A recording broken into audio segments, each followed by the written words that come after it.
Em 1994, um filme explosivo colocou Keanu Reeves e Sandra Bullock num ônibus que não podia parar.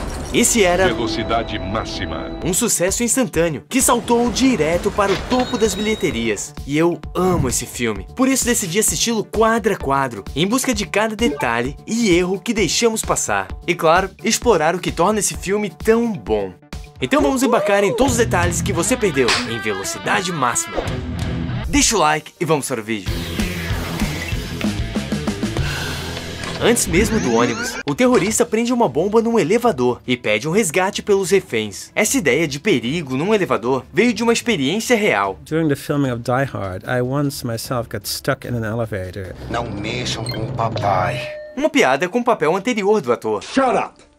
It's Daddy, you shithead! Quando Keanu desce o poço do elevador, ao fundo, na verdade, uma pintura. É muito bem feito, mas dá pra notar se prestar atenção em como a luz e a sombra se comportam.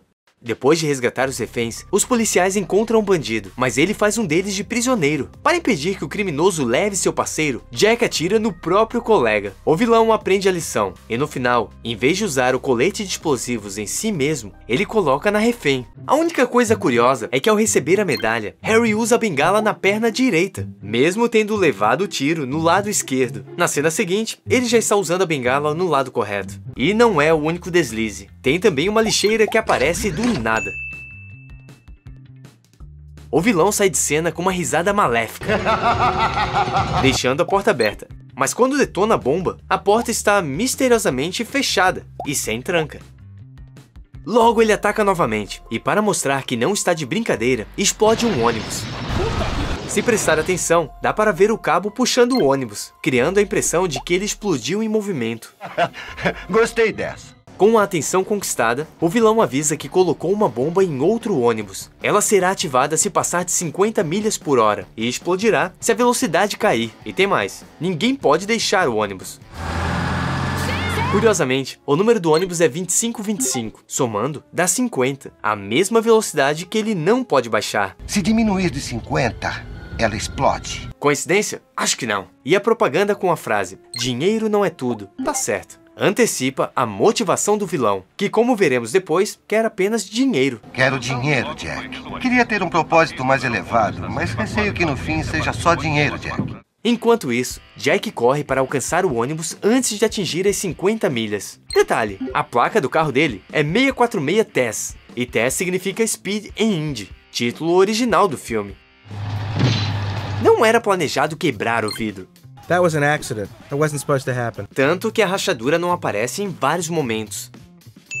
O ônibus finalmente atinge as 50 milhas, ativando a bomba. E Jack avisa o motorista com um bilhete. Para criar o efeito de papel voando até o para-brisa, 2 fios foram utilizados para puxar o bilhete, que ficam totalmente visíveis aqui. Essa foto na mesa de Harry é da esposa do diretor. By the way, there's Jan's wife there in the photograph. E essa placa, uma referência à famosa frase de Dirty Harry. Go ahead. Make my day.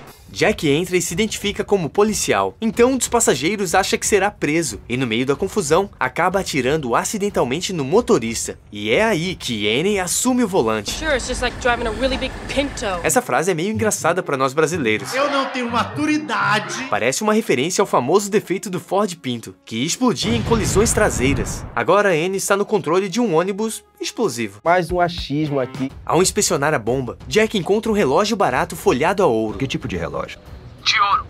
Folheado, bem vagabundo. Se conecta a um diálogo do início do filme. Mais 30 anos disso e terá uma pensão magra e um relógio barato de ouro. Uma pista de que o vilão é um ex-policial do esquadrão antibombas, aposentado com uma pensão magra e desejando complementar sua aposentadoria. Ah, essa foto foi tirada pelo diretor. Did you know that Jan took that photograph for a campaign that was done for the Peel the Bay? E por muitos momentos do filme, uma câmera fica visível. Hoje é fácil apagar digitalmente. Naquela época, não era uma opção tão viável. Basta ver a abertura da Fox. Câmeras aparecendo era um reflexo das limitações técnicas da época, embora algumas aparições seja apenas descuido mesmo. Quando os policiais desviam o ônibus para uma rodovia desativada, dá para ver um membro da equipe felizão atrás de Jack. Logo depois, eles descobrem que uma parte da rodovia está faltando. E aí entra um erro de dublagem bizarro. De que tamanho é a seção?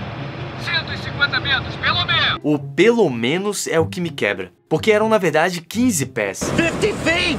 O que já é um salto impressionante. 150. Parte do elevado foi removido digitalmente, num efeito incrível. Pena que esqueceram de apagar a sombra. Apesar disso, o salto foi real. O efeito final foi resultado de uma combinação de cortes de câmera e pinturas foscas para criar o vão do elevado. Observe como a frente do ônibus sai da tela. O diretor não esperava que ele empinasse tanto, mas não havia como refilmar, já que o ônibus ficou totalmente destruído. Então ficou assim mesmo. Antes do salto, Jack solta o passageiro que atirou no motorista, e nesse momento, dá pra ver um membro da equipe agachado com fones de ouvido, provavelmente um operador de som. Além disso, a rampa e os materiais no final da ponte não estão lá quando o ônibus se aproxima. Mas mesmo com isso tudo, nada tira o brilho da cena. Pra mim, é uma das cenas mais marcantes de todos os filmes de ação. E pensar que a ideia do salto foi trazida pelo diretor na última hora. I asked the writers to integrate us into the movie and into the screenplay. E mais um detalhe, a escada do ônibus aparece intacta, mesmo depois de ter explodido em uma cena anterior, quando a refém tentou escapar. Jack manda o ônibus para um aeroporto, onde eles podem continuar rodando em círculos, e os helicópteros da TV não conseguem fornecer imagens ao terrorista. O vilão liga para elogiar a jogada, e já notou como ele segura o telefone de um jeito estranho? Ele usa a mão direita porque perdeu o polegar esquerdo numa explosão, o que aposentou ele. Ele também parece ter problemas de audição, talvez pela mesma explosão, ou derivada dessa cicatriz no pescoço, que numa cena deletada era resultado de um confronto com Jack. Esse é um dos poucos filmes de ação que ignora o clichê de rastreamento de chamadas telefônicas. Os personagens conversam várias vezes, mas ninguém tenta rastrear as ligações. Outro ponto interessante são as cenas de ação, orgânicas e com propósito, o que torna tudo mais crível e tenso. Um exemplo é quando Jack tenta desarmar a bomba no carrinho, e um pedaço de pneu furado há várias cenas atrás acerta ele. Isso faz Jack furar o tanque de combustível, aumentando ainda mais a urgência. Ainda nessa cena, o cabo que prende Jack se solta, mas logo depois, quando os policiais checam se ele está bem, o cabo aparece novamente enrolado no carretel. No QG do vilão, há um uniforme de polícia, o mesmo que ele usará no final do filme. Jack descobre a câmera no ônibus e transmite um vídeo em loop, permitindo que todos saiam com segurança, até esse cinegrafista. Jack e Annie são os últimos a sair, e se olhar com atenção, dá para ver os cabos de segurança dos dublês ao lado da corda. Descontrolado, o ônibus bate num avião da Pacific Courier, uma brincadeira com Duro de Matar, onde os criminosos usavam um furgão da mesma companhia. Isso não é coincidência, já que o diretor de Velocidade Máxima também foi o diretor de fotografia de Duro de Matar. Novamente dá pra ver o cabo puxando o ônibus.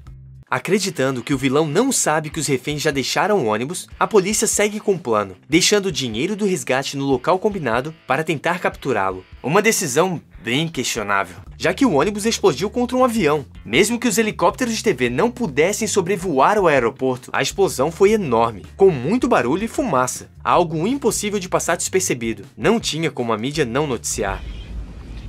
De qualquer forma, o vilão descobre o truque por uma falha no loop de vídeo, então sequestra Annie e obriga ela a pegar o dinheiro por um buraco embaixo da lata de lixo. Os pobres são loucos, Jack. Eu sou excêntrico. Estranhamente, essa frase é de Hortense, irmã do Tio Patinhas. Parece que o vilão curte uns quadrinhos na aposentadoria. Certo, o vilão está com um detonador que ativa se soltar o botão. Então como conseguiu algemar Annie? Muito pra gastar! Poxa, o imbecil era do esquadrão antibombas. Conhece o manual, não suspeitou da bomba de tinta. E quando abre a bolsa, dá para ver claramente a proteção no rosto do ator. Depois que o vilão literalmente perde a cabeça, Jack e Annie ficam presos no trem, indo com ele até o final da linha, onde tem uma referência a 2001, uma odisseia no espaço. O diretor gosta de homenagear Kubrick, como faria em Twister, com o iluminado. Abel, in every movie that I've made so far, there's always something of him in there. And agora imagina a cara desses pedestres. Um trem no meio da cidade. Quando tu olha pra dentro, tem um casal se pegando. E claro, não poderia faltar uma última aparição de um membro da equipe, mandando os figurantes dispersarem. E os trilhos da câmera também. Falando nisso, onde foi parar o túnel de madeira de onde o vagão saiu? Com um orçamento de 30 milhões de dólares e uma bilheteria de impressionantes 350 milhões, Velocidade Máxima foi um grande sucesso comercial. E esse era um dos filmes que me fazia parar tudo para assistir quando passava na sessão da tarde. Mas já reparou que o título original é Speed? Velocidade Máxima. E aqui no Brasil virou velocidade máxima, o que não faz muito sentido. Deveria ser velocidade mínima, já que o ônibus na verdade não pode baixar de 50 milhas por hora. Não há velocidade máxima envolvida. Entre as curiosidades, vale mencionar que o verdadeiro motorista do ônibus ficava escondido no topo do veículo. Nas filmagens de frente, eles adaptaram o ônibus com uma gaiola para os cinegrafistas. Ao todo, 13 ônibus diferentes foram usados para as várias sequências. We needed 13 different buses. Um número que aparece no trem, porque este era um ônibus disfarçado de trem. Se curte a ação, não deixe de conferir nosso vídeo sobre Duro de Matar, ou sobre erros em dublagens. Grande abraço, até a próxima.